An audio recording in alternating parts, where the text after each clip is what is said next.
Kasus dugaan penimbunan minyak goreng di sebuah gudang Kecamatan Lubuk Pakam, Kabupaten Deli Serdang telah diserahkan tim Satgas ke Polda Sumatera Utara. Lantas bagaimana memastikan distribusi minyak goreng di wilayah tersebut tetap berjalan efektif? Telah bergabung melalui sambungan daring ada Pak Oke Nurwan. Selamat malam Pak Oke selaku Dirjen Perdagangan Dalam Negeri Kementerian Perdagangan Republik Indonesia. Salam sehat Pak Oke. Selamat malam.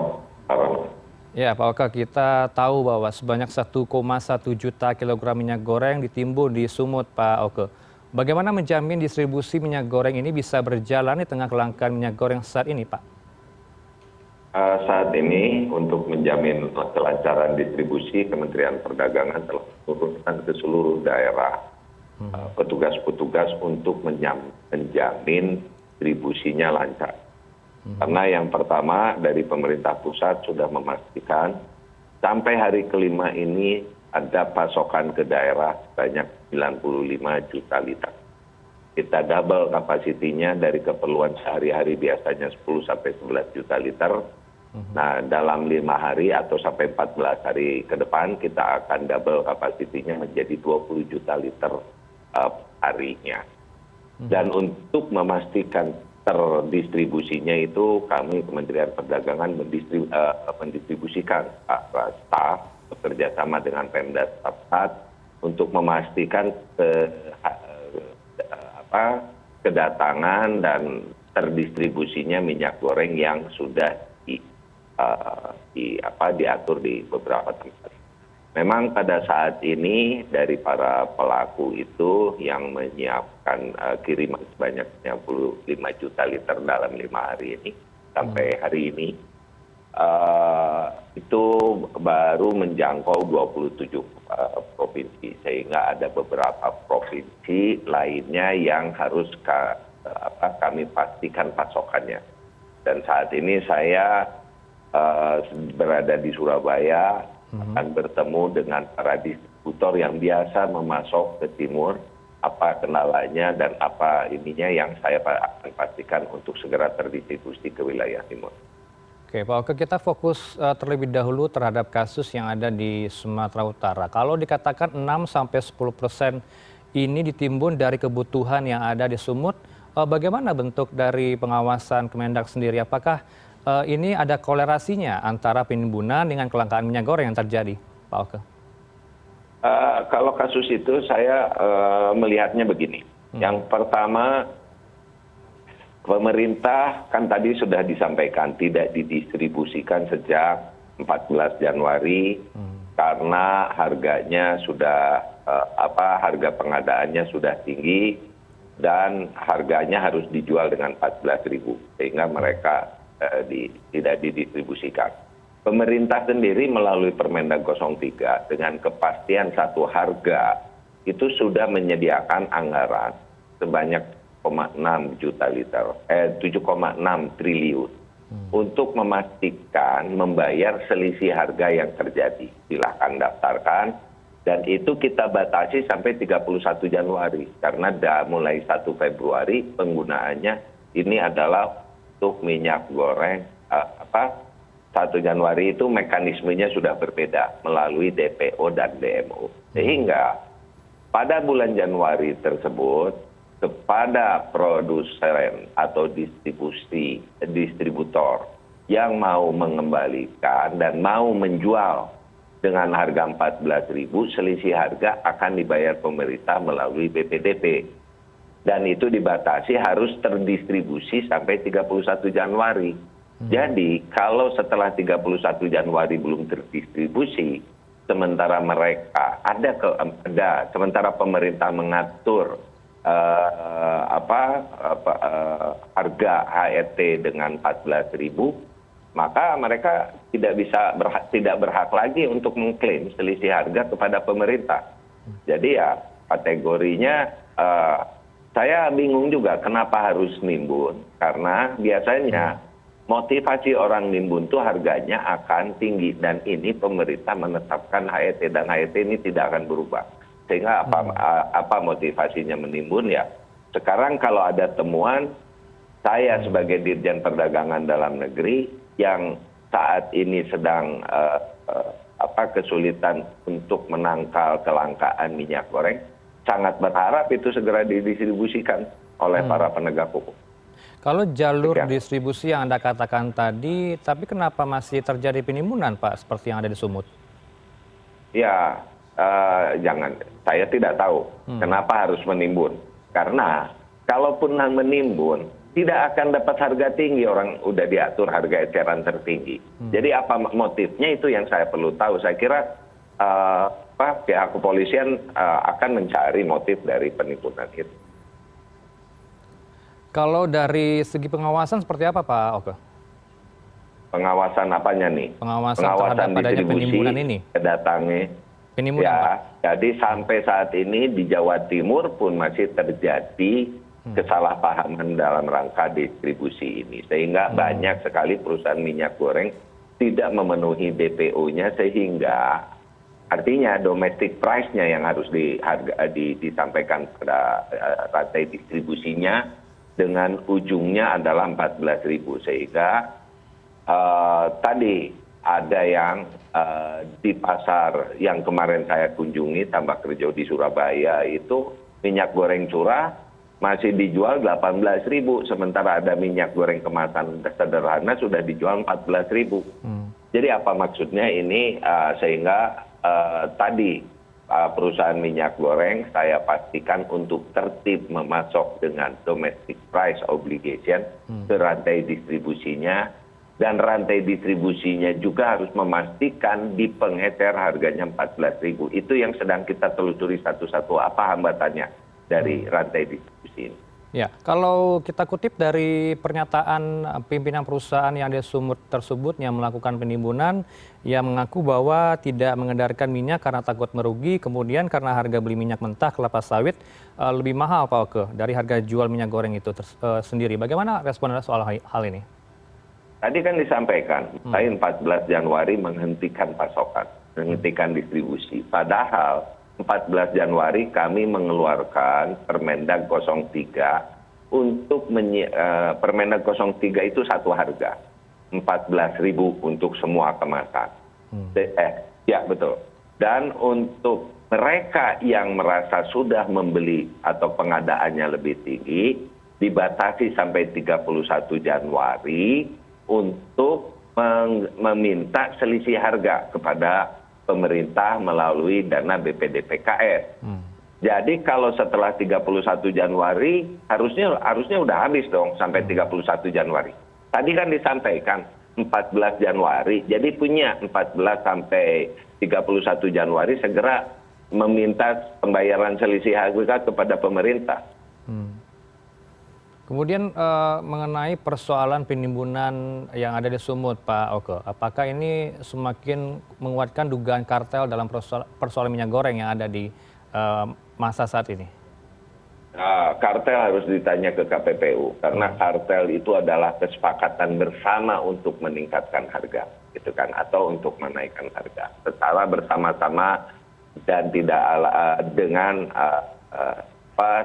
tidak sehat, itu tidak sehat, itu tidak boleh. Tapi kalau ini, saya nggak tahu apakah ini bisa, apakah semua perusahaan yang seperti ini secara bersama-sama bermaksud menimbun untuk meningkatkan harga. Saya nggak yakin, karena gini, pemerintah sudah menetapkan HET, dan itu saya yakin, karena ini kini sudah perintah presiden, utamakan rakyat, harga terjangkau. Nah, kita tetapkan 14.000 untuk kemasan premium. Dan ini nggak akan berubah kebijakan ini. Karena kami harus mengutamakan rakyat. Tetapi yang mungkin berubah adalah instrumennya. Seperti tadi saya sebutkan Permendag 03. Kita berikan dalam rangka tadi barang-barang yang sudah terdistribusi dengan harga dan dibeli tinggi bisa diganti selisih harganya oleh pemerintah. Dan itu diberikan waktu sampai 31 Januari. Nah, saya nggak tahu alasannya. Mungkin itu nanti para penegak hukum untuk melakukan investigasi. Kenapa kok tidak dimintakan selisih harga yang bisa ditagihkan kepada pemerintah selama mereka mengedarkan dengan harga HET yang ditetapkan oleh pemerintah. Kalau menurut Anda ada kebocoran tidak terhadap jalur distribusi tersebut, Pak Oke? Bisa, dan kami ada indikasinya. Contoh, beberapa contoh yang kami lakukan dalam rangka operasi pasar memasok ke pasar tradisional, kita sebarkan 1 tangki misalnya, sehingga harganya 10,5 sehingga 11,5 bisa dijual pedagang. Nah, yang berbondong-bondong itu bawa jerigen, dan bahkan bawa jerigennya juga pakai gerobak sehingga beberapa jerigen. Tentu ada indikasi-indikasi ini bisa bocor kemana gitu kan, apakah ke industri atau bagaimana. Sehingga inilah yang harus sedang kita selesaikan, sehingga gangguan distribusi seperti kebocoran itu tidak terjadi lagi. Ya, Pak Oke, kita lihat dari Kementerian Perdagangan juga fokus dalam hal operasi pasar. Apakah operasi pasar Kemendak ini dengan menyalurkan 5 juta ton akan menyelesaikan persoalan kelangkaan minyak goreng yang ke depan? Syarat 5 ton. Itu langkah sementara saja. Karena ini saat ini dengan Permendag 06 itu selesai permasalahannya. Karena permasalahan utama kenaikan harga minyak goreng itu adalah produksi minyak goreng dikaitkan dengan bahan baku yang tergantung harga internasional. Nah, saat ini dengan Permendag 06, harga minyak goreng atau produsen minyak goreng tidak perlu lagi mendapatkan bahan baku mahal seperti di harga internasional, karena kami wajibkan bahan baku itu dipasok oleh eksportir yang akan mengekspor dengan domestic market obligation 20% dari total ekspornya dengan harga 9.300 dalam bentuk CPO atau dalam bentuk all-in 10.300 per kilogramnya. Sehingga dengan harga bahan baku ini tidak lagi tergantung pada harga internasional CPO. Harga CPO internasional silakan setinggi-tingginya. Tapi minyak goreng, produsen minyak goreng akan mendapatkan bahan baku dengan CPO yang 9.300 per kilogram. Dan dari mana itu adalah diwajibkan kepada eksportir untuk memasok 20% ekspornya dalam bentuk CPO atau oleh. Jadi aman.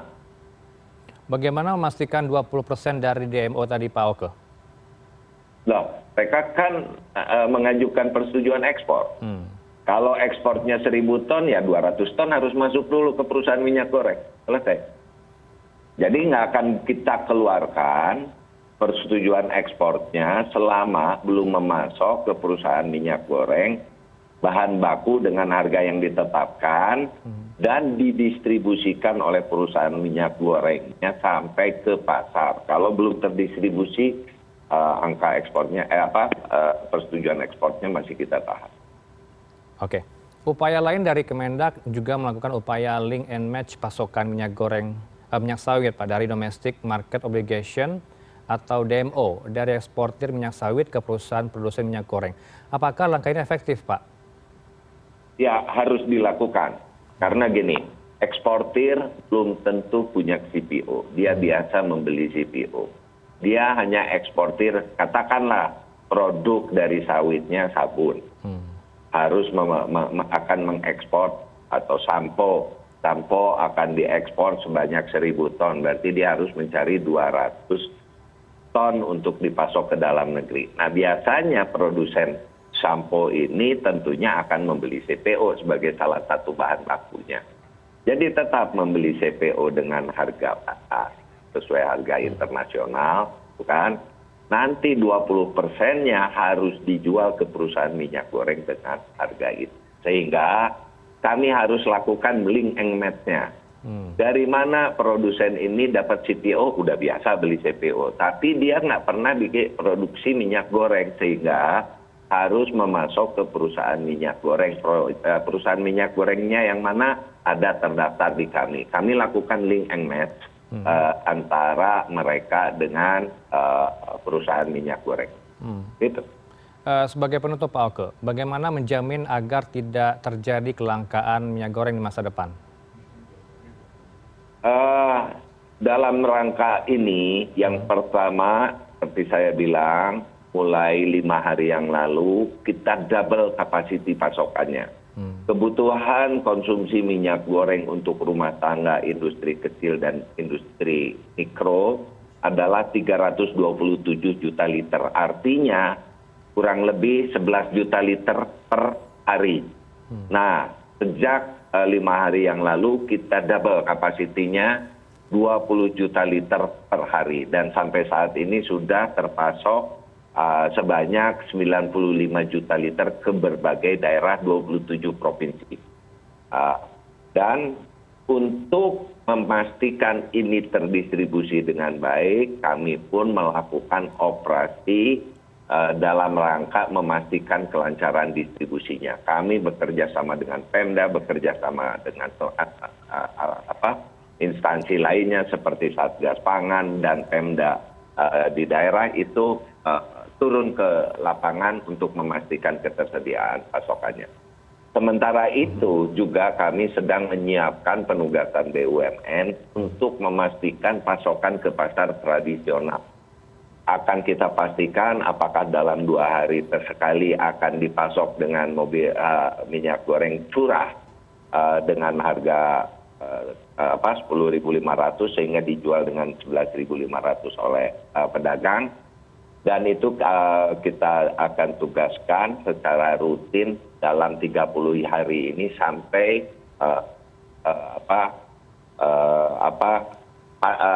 pasokan dan distribusi berjalan normal. Jadi sedang kita siapkan BUMN untuk memasok itu. Dan gunanya lagi pasokan curah ke pasar tradisional ini adalah untuk mengurangi tekanan terhadap tekanan dari pembeli terhadap retail modern yang saat ini kedodoran. Karena kapasitas mereka itu tidak bisa ditingkatkan. Karena kapasitas mereka itu hanya 25 juta liter atau 1 juta liter lah per hari menyebarkan di seluruh wilayah. Karena ya tadi dia tidak hanya retail modern tidak hanya menjual minyak goreng.